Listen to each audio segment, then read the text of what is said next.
welcome to the 3-Rule Parenting Podcast, where we have conversations about grace and how to better disciple our own kids. Welcome back to episode 6, all about the Holy Spirit. Pneuma, Ruach, all that good. She just wanted to roll her R. I did show off all that good language skill set I know and got. But I love, so I saw, and if you've been around me, I feel like you've probably heard me talk about this sermon at some point, but I got to hear Barbara Brown Taylor, BBT, preach a sermon on the Holy Spirit. And when she did, it started off as this idea of perhaps the Holy Spirit's the shyest member of the Trinity. Okay. And so that we let her hang out in the back room behind the chancel area, and that way she could be shy and hang out there and not have to come out and blah blah. And then she goes on to tell these amazing stories of where God is clearly on the move and at work. And if you know anything, we know that Christ promised that the Holy Spirit would be with us. So the one that's on the move with us is the Holy Spirit. So she loops back at the end of the sermon to say so clearly the Holy Spirit is not the shyest member, but perhaps the most dangerous member of the Trinity. So instead, perhaps we lock her away in the back room to keep her from doing all this dangerous work. And I loved this line. And this is where I think parenting comes in so great, because I think it's a great image that we can use with our kids, especially, someone like me. I just realized we didn't go around the horn. I knew we didn't do something. It's okay. Yeah, we're just going to keep going. Finish your thought, and then we can do that. Yeah. Perfect. I like what you've done here, so I don't want to lose this. Okay, we're just going to keep going. All right, so I have a 2-year-old daughter, and she loves princesses. She loves Disney princesses. And BBT, at the end of the sermon, talked about that to unleash the Holy Spirit would be for the clock to strike midnight and for God's eschaton. Eschaton is a really fancy word for God's goodness, God's endings, as in the end of suffering, the end of tears, the ends of all the brokenness in the world, right? The end of sin, right? For all of that, when the glass slipper breaks at the strike of midnight, for God's eschaton to be poured out on the world, when the church is fully willing to unleash the Holy Spirit. And I think that so many times our kids perhaps are the best asset we have in the church to reminding us to unleash the Holy Spirit amongst us.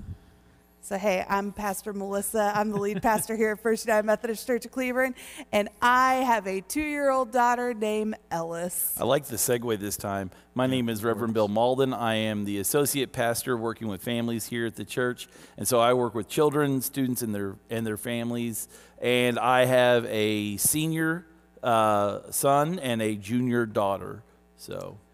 And I am Pastor Kevin. I'm the pastor of community here, and I have 2 kids. My son Carson is in 10th grade. He couldn't care less about princesses.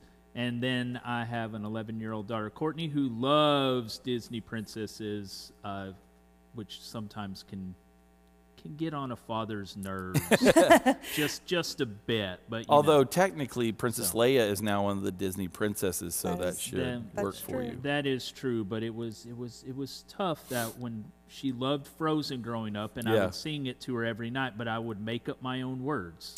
Okay. And the day that she realized I was not singing the correct words was very sad for me. I had to actually sing the correct words. Sing the right one. Mm-hmm. Yeah. So you were talking about the Holy Spirit being the shyest part of the Trinity. Yeah. I think what I've never heard of it said that way, but again, go BBT.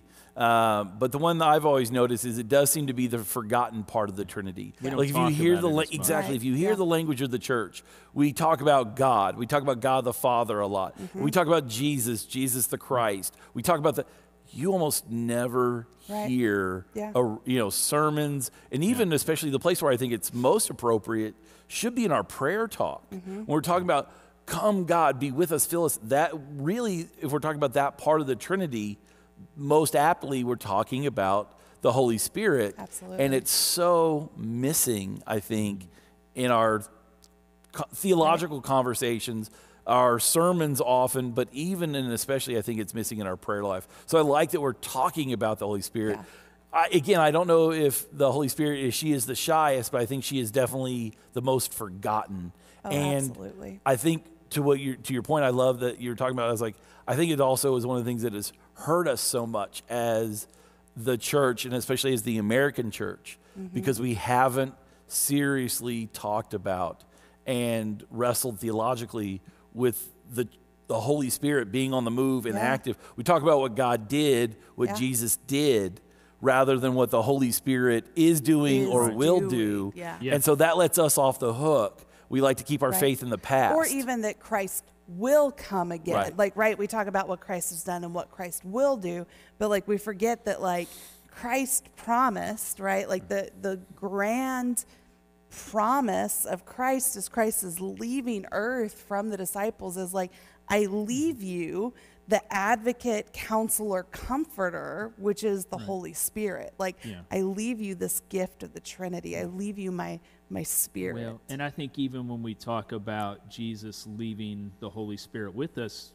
at least in my experience, when I hear sermons about that or it talked about, there's more of a focus on Jesus. Right. And Jesus left us with the Holy Spirit as opposed to the gift of the Holy Spirit, where there's more of a focus on Jesus because we like to talk about Jesus, which is important, Right. but we forget. But we do third kind of part. only, we do effectively kind of only worship 2/3 of the Trinity. Of the Trinity. Yeah, of the Trinitarian God. We worship most of the Trinitarian God, but rarely do we really incorporate and all the fullness of the Trinitarian God. And I do think there's an element of it, right, that like there, and this is going to sound so like almost like an oxymoron in a sense, but like Paradox, maybe? Paradox, yeah. But that like we can better control God and Jesus, right? Because of it's what was done or what will happen, not what is or what we say actively- about them from what they did. Right. Yes.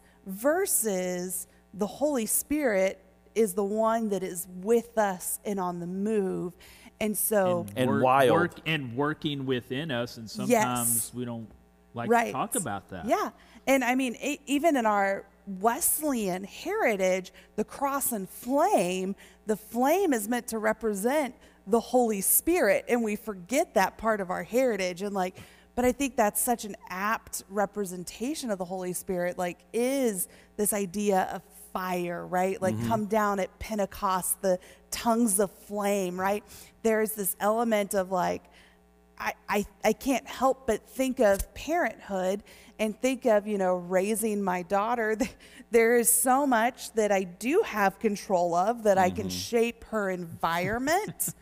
But there is still so much that I cannot control at the end of the day. And I see that so much, she is 2 and I'm already thinking about this for when she's, you have an 18-year-old, right. Like, let alone, parents who have children that are, full grown, or, even like my mom who's thinking about, she has a daughter that's, 34 and a daughter that's in her late 20s, like, that us as parents, there's so much that we can't control of our kids, right. Nor are we meant to control. Right. That's an interesting one. So we talk about that in parenting. There is kind of this phenomenon you've heard people talk about, like it was the helicopter parent, the parents that hover and did too much, and then that kept creeping and going further to where they now talk about the bulldozer parents that just bulldoze any problem and that out of the way. And it's this idea of like, keeping our kids safe at all costs. And I think about, again, the things, especially Kevin and I, a skosh older than you. A skosh? A skosh older. Translation for 12 years. Yeah. Details. A day or two. Yeah. But even with just being a little bit older, I think we were raised with an acceptable amount of danger that was just okay.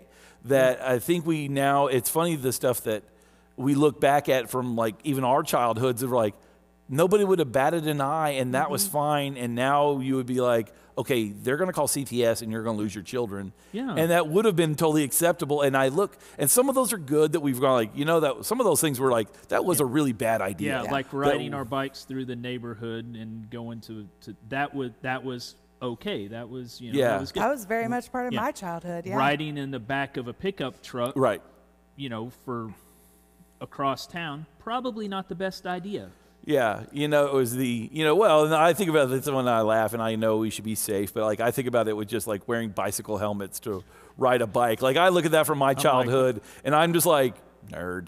You're like, and they're like, well, what if they wreck? You're like, don't wreck. Yeah. Don't fall off your bike. Then, and again, is it safer? Is it better? Yeah, but part of it's also like, yeah, don't do that. Don't do things where I don't know, and so. Well.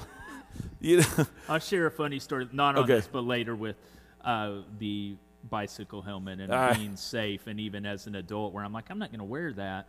And then I had a bike accident, and Kathy's like, are you going to wear a helmet now? And I'm like, no. I'm like, yes. See, that's maybe the difference between you and me. And I'm like, okay, yes, I'm bleeding from this head wound, but you know what?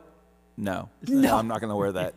I'm not going to wear that thing. Yeah, but there is a certain amount of, I think we have to let our children, we talked about this in a previous one, letting our children do dangerous things safely. There's a certain amount of danger in getting hurt that we have to allow our children to have. But then also spiritually, when it comes to this Holy Spirit, there's a certain amount of wildness and unexpectedness and danger that we should have in the church that we don't, because we want to keep everything safe. And we don't have even conversation about those things sometimes, which I think that's the starting point, is let's talk about the Holy Spirit more and how that is, God in us and what we can do. But if we don't talk about it, if we don't start the conversation, particularly I think not just the church, but with our own children,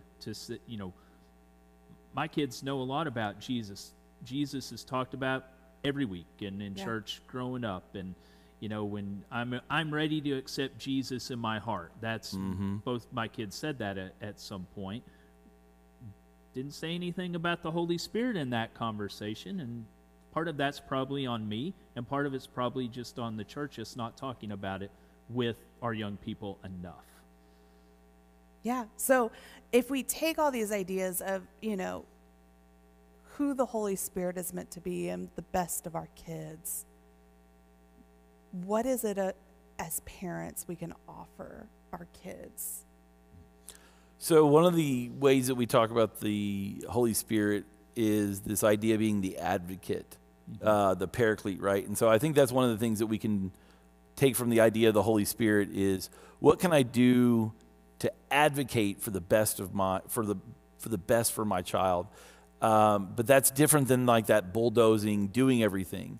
And I think sometimes it gets into our role and seeing ourselves as two things. One, role model, and then two, as coach. So I think looking at what the Holy Spirit is doing can give us the encouragement of, well, we should follow suit, or we see the Holy Spirit working. We should be, again, seeking to be like Jesus, but we should also be seeking to be like the Holy Spirit and willing to do dangerous and wild and new and bold things. And so I think that's part of it. So that role modeling piece is look at ourselves and say, am I being the role model for my children? And am I, looking to the Holy Spirit as my role model? That's part of it. We talk about, look at Jesus as my role model all the time, and we should, but what if I start looking at the Holy Spirit? Where can I bring, it's interesting to talk about as a parent, where do I need to bring danger and risk into their lives, rather than do the safe thing all the time versus, no, take a shot, gamble on this big thing, follow your dream, and I'll support you in that. But then there's that, piece of the Holy Spirit of, so you have the role modeling, and then what was the other piece I was going with? I forgot. Role model and coach. Oh, coach. Yeah. So then it's the support and encourage, and that where we can follow by and go, okay, maybe this, not that. Let me give you some wisdom that you don't have. Let me tell you about things that you don't, because that's one of the things we talk about the Holy Spirit doing, is giving us knowledge beyond ourselves. Sometimes we'll know a truth that we don't have any reason to know. And I think that's the whisper of the Holy Spirit. Well, that's one of our jobs to do as a parent is to go, let me give you some life truth that you don't have yet from your experience. Yeah. Now you decide what you're going to do with it, but let me coach you with that and let me offer that. So I think trying to follow the example of the Holy Spirit in our parenting is something. But I like the idea of where can we encourage our children to risk and dare, try out for something that they may not make. Yeah. You know, try out for a team that you may not make that team. Yeah. Try out for some award Try out that for you the probably lead won't role, get. even if you're not Right. gonna. Yeah, right. Yeah. Dare to dream and risk and push to grow rather than Absolutely. always stay in the shallows. I think that's the thing for me is I think so often in our faith and what we do even for our children's faith is we take them out into the waters, but we keep them where their feet touch. Rather than saying, okay, let's get out where your feet don't touch and learn to swim. Yeah. So much if we look around where I think we are struggling sometimes in the church to be bold and energetic, it's because we won't leave the shallows. Which I think we also have to take on and admit first, too, if we want to do that for our kids, are we doing that for ourselves as parents? Yeah. That's that first? role model piece. Yeah. Right. If we are not going in our faith to the deep end, we're not going to be able to lead our kids there. And Yeah, how can you teach them to swim if you've never done it? right. Yeah. And so have you seen the Holy Spirit? Because I guarantee the Holy Spirit is working and moving in your life. And I think so many times we want to say, oh, that was luck. Oh, that was coincidence. Oh, that was just, my gut. And I want to offer that it can be all of that and that can be influenced by the Holy Spirit. That our intuition can be tied to that imago Dei knowing of the Holy Spirit, that spark within us, that wisdom within us can be that advocate of the Holy Spirit that Christ left as a gift within us. There's a form of providence theology, right? So like talking about divine providence of how does God interact with the world. That's called process theology. And in it talks about God operating and acting through the world through the Holy Spirit, and that it deeply protects the idea of free will, which is something that we deeply believe in our Wesleyan Armenian theology. And so God loves us enough to not bulldoze and not helicopter that. But God will still, through the efforts of the Holy Spirit, try to offer us wisdom to say, go this way and don't go that way. Right. And so process theology would say, like, every single decision that you make, no matter how big or small it is, that there could be at least 10. Sometimes it's not 10. Sometimes it's a lot more than that. Sometimes it's 2, right? But in it, that there's these 2 way out here that it's like, these are like really, really great. You should really go after one of these 2. And you know what? All of these here in the middle, like, these are fine. Any of these decisions, these are just fine. These 2 way out here, these are like, don't do it. Don't do these. Don't do these. But anything here, this is fine, but this is the best, right? And so the more attuned we become to the Holy Spirit, the more we learn how to get over into these decisions and into the best. Like, the more in tune to the Holy Spirit we get, the more we learn how to lean into picking the best, like, choice. So, Well, on the parenting, I was going to say on the parenting resource, that sounds a whole lot like Love and Logic. Right, I mean, yeah. Love and Logic as a parenting concept is going to your kids and here's your choices. Yeah. These are good choices. These are okay choices. These are bad choices. Some people choose these, and this is what happens to them. Some people choose these.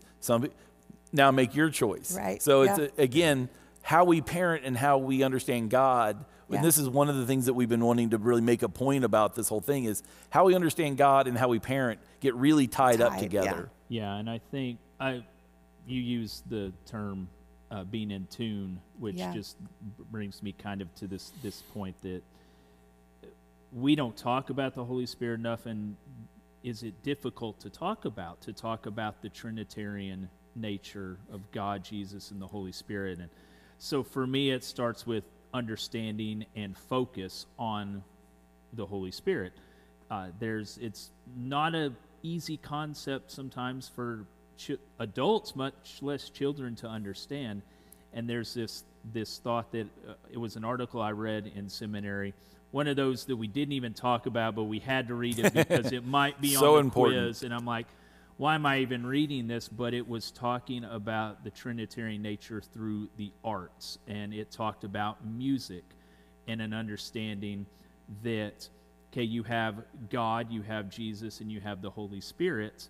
Well, if we just talk about God, we're missing the other two pieces. But it used this metaphor of music that you have God. So, for instance, you have let's just say a guitar, and that's one sound. Well, when you add in something else, maybe a violin, does that take away from the guitar? No. It adds to it. It makes it a more complete sound.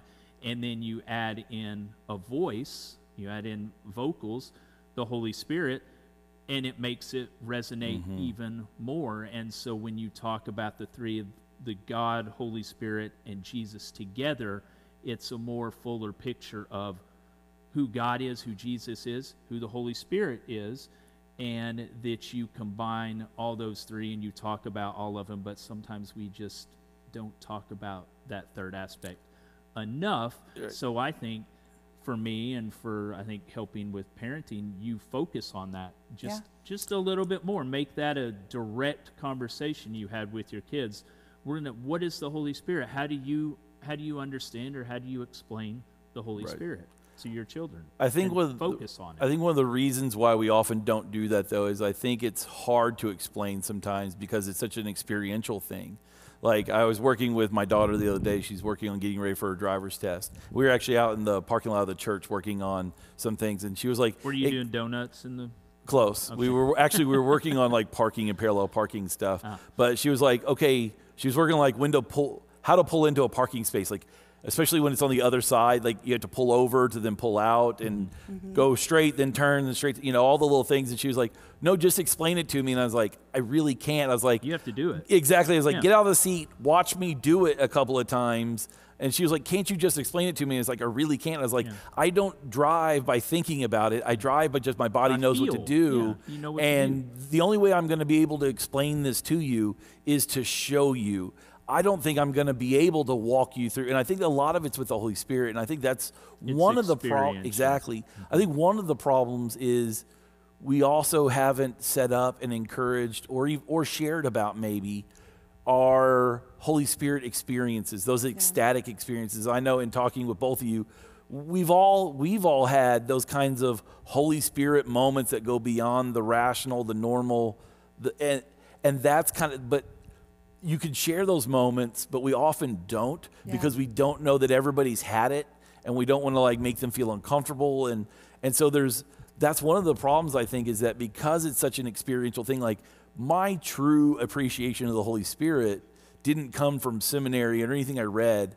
I've had experiences where I'm like, that was the Holy Spirit. And then when I've read, I've been able to put language and concepts to this thing that I already knew from experience. Yeah. And I think that's one of the things and this is why, again, in student ministry, and Kevin has a background in this, well, and you do too, this is where your camps and your mission trips and all those things became so important, because those were the places that you were more than likely going to have a Holy Spirit experience. That coming to church every week is great, and it's needed. Do that. Come to Sunday school every week. That's nice great. Nice plug. Way to go, Bill. Do that. But if you don't ever go on the mission trip, if you don't ever go to camp, if you don't ever go to walk to Emmaus, or when they used to have Chrysalis, if you can still find one of those, do that. But if you don't have those kinds of Holy Spirit experiences, and those don't happen on the normal times as easily as they do in immersive experiences, where you go on, like I said, camp, mission trips, those sorts of things. And I think it's one of the things that even for adults, it's one of the reasons I'm such a big advocate for adults to go away to retreats and to camps and to mission trips, is that you need that to round out your Trinitarian God, Jesus. That Holy Spirit part is really hard to do unless you've had some kind of experience with it. And so many, especially of our adults, like we talked about, role modeling it, have stopped doing the things they're going to experience that Holy Spirit kind of thing. And so then when it's time to talk to my children about it, how can I? Because I don't know what it is, because I've never experienced it, because I've never put myself in a position to experience it. Or it was so long ago. Yeah. Or exactly. Yeah. So I'd like to, that's a good kind of segue to kind of wrap up this episode. Would y'all share a story of a Holy Spirit experience you've had? Because I think also sometimes too, we can as adults get so far away from these experiences that we forget that we've had them.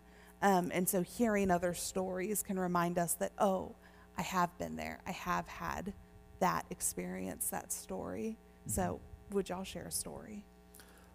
So I'll do my favorite one, my big story on it. Years ago, I was working a Chrysalis weekend, which is kind of like Walk to Emmaus, if you know what that is. It's a spiritual retreat weekend. And so Chrysalis was for mostly high school students. It's kind of a 3-day spiritual retreat. And we had, after worship one night, kids could pray and things, and I had a young man that was at my table come up and start talking to me about all this stuff going on in his family, a lot of bad stuff, that he was like, comes up and he's like, my family's falling apart. I think my parents are about to get divorced, and I'm struggling with this, and my brother's dealing drugs, and I don't have a relationship with my father. He's like, my dad has never told me he loves me my entire life. He was like, and so and all this stuff, and we start praying, and I start talking with him, and it was funny that I'm a chatter, I'm a talkative person, but things were coming out of my mouth before I thought of them, and I would hear myself say something, and I'm like, well, that's really good, and I was very aware in the moment that I'm like, I'm not in control of this conversation. Like, I'm saying things, again, this wisdom that I did not have. Again, especially, I don't know if I have that wisdom now. I really didn't have this wisdom. I was like 22 at the time. I really didn't have this wisdom at 22. Ask anyone who knew me at 22. And just the most profound stuff. And so we prayed and all this stuff. And so I see this young man. So the girls' weekend is like 2 weeks later. So I see him again. He comes back to help with something. And I'm like, how did it go when you went home? We talked about all the stuff you need to do. He's like, I went and talked to my dad. He was like, my dad broke down, started crying, hugged me. He's like, I can't remember my dad ever hugging me. My dad told me he loved me, first time in my life. He's like, I talked to my parents. He's like, they're going to start going to church with me. They refused to go to church with me before. I've been going for about a year, but they wouldn't go. He's like, I went and talked to my brother and told him how much I loved him, my concerns for him. I was like, how'd that go? And he's like, he told me if anybody messed with me, he'd beat him up. And I was like, okay, that's like love, I guess. And so I see this young man a year later. Tough love. Yeah, I see this young man a year later. It's another walk, and he's back helping with stuff. And I was like, man, how are you doing? He's like, I got to tell you. He's like, so much has changed and amazing. He's like, my parents have now admitted they were on the edge of a divorce. They were about to divorce. He was like, they've started doing like couples like devotions together. He's like, they'll tell you now they're the strongest place in their marriage they've ever been. He was like, my parents now go to church with me. He's like, they're in a whole different relationship that they've never had. He's like, we're the tightest we've ever been. It's the happiest I've ever been. It's the happiest my parents have ever been. I'm like, this is all amazing. And I'm like, how's your brother? And he's like, still doing drugs. I'm like, 2 out of 3 ain't bad. But that was an experience where I was very aware, even in the moment, that I was not in control of that experience or conversation, that I was merely present for it. And it was the Holy Spirit working in and through me, that then worked in and through that young man, who then worked in and through his parents. And so that's one of those things for like the Holy Spirit. It's like, man, when it's really the Spirit, man, it just keeps rolling. It just keeps going out. It's throwing the rock in the pond and the ripples just keep going. Yeah. And so that was that's one of my favorite kind of Holy Spirit experiences, just because how effective it all was, and two, how even in the moment I was just like, what is going on? Like, I was very aware, like, this is weird. Even as I'm having the conversation, I'm like, something is different right now. Yeah. So. Absolutely. For me, I think the biggest one probably that I think of often is it involves other people, and so experiential. And the first 2 times let me rephrase that I thought I was called into ministry, and I told God no. There was always a reason. There was always an excuse. Kathy even one time said when I told her this, she said, "Why don't you go back and talk to God again? I'm not sure you heard God right." Which everybody knows that, so I can share that. Well, when I did finally accept the call, we were going through a difficult time as a church. I was a youth director. The pastor was leaving, and so I addressed it on a youth Wednesday night, and was not an easy thing to do. It was not an easy conversation to have with our youth, but our leadership team were like, we're going to have to discuss it at some point and just talk about it. And so I did, and we just, delivered a Wednesday night message, and it was not easy. And a youth comes up to me afterwards. She was a senior, and says, and I just remember very clearly, she goes, "Are you okay?" And then she followed that up with, "There was something different in you tonight." And she said that, which to me was confirmation, because at that point during that prayer time, I'm like, okay, this is it. I'm certain of this now. Okay, God, I get it. And so I decided, it's like, okay, well then I'll go home and talk to Kathy about it, but probably not tonight. Let's wait a couple days and go and talk about it then. And I, came home. She asked how youth went, and she said, a while back you mentioned that you thought you were called into ministry. I think I'm ready to have that conversation again. Yeah. And I said, well, funny you should say that. And so that was it. That's the night that it's like, okay, this is what we're doing. Yeah, this is what we're doing. And then I asked that youth about it. Her name's Caitlin. I asked her about it, probably, 6 months later, when I let the youth know, and I'm going to seminary and doing all the things that you have to do, and I reminded her of that moment, and she said, "What did I say?" And she was like, I remember talking to you, and she didn't remember exactly what she said, and then I told her, and she said, "Oh yeah," and she's like, "Yeah, there was something different." And so that was the Holy Spirit working through me, through prayer, me praying about it at that time, and then getting confirmation that somebody else, then working in and through her, heard the same thing, and that's just kind of how it. Yeah. And there's various other instances that if anybody wants to talk about them, spreads like a fire. Happy to share them, but I don't think we have time for this in this podcast. We'd be going on all day. Oh yeah. So. For me, the one I want to offer, because, it's a parenting podcast, and I think many of us who probably listen to this, not all, but many of us probably have had our children through biological means. And for me, one of those incredible Holy Spirit moments came right after I delivered my daughter. And there was a moment that, they do skin to skin, and, you have all of these kinds of moments. But they had taken Ellis, and it was, we'd had our moment together and all this kind of thing. And they were just cleaning her up, doing the first checks. And it's just the first moment that it is me post giving birth to my daughter, where I'm just kind of breathing on my own. And, it is all the grossness of childbirth has occurred, and I'm just laying there helpless in so many ways. And I'd never felt more empowered and filled and just full of life than in that moment, knowing that I had brought forth life into this world. And I felt so filled and covered in the Holy Spirit in that moment of claiming my true motherhood for the very first time. I knew it. I knew it from the moment, I'd been carrying her in my womb and held her to my chest, but there was something different in Yeah. that moment of like, she is apart from me, but I know she is over there in that corner of the room, and this is now my identity, and the Holy Spirit was there. It felt like anointing me in that identity. And so, yeah, I think the Holy Spirit can be found in chrysalis and Everything. ministry callings and hospital delivery rooms. Ooey gooey hospital rooms. Ooey gooey hospital rooms. So I think my challenge to you parents is first this. Where is a time that the Holy Spirit was prevalent and present in your story?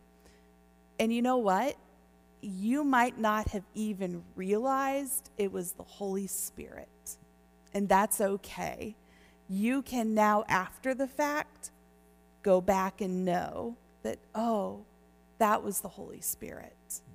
And once you can identify that, would you then share that story this week with your kids?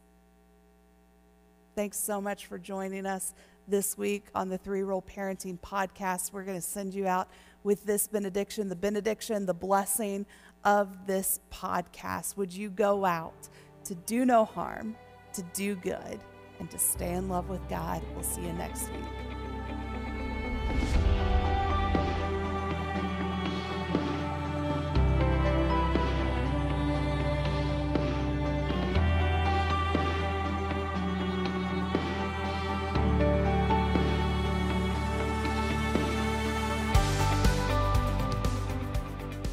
All right, look at this one. TV. The big TV. The big TV. All right, got it. Now look at another one. It's not that one. Yeah. Now look at the big TV again. Dance, monkeys, dance. It's the big one.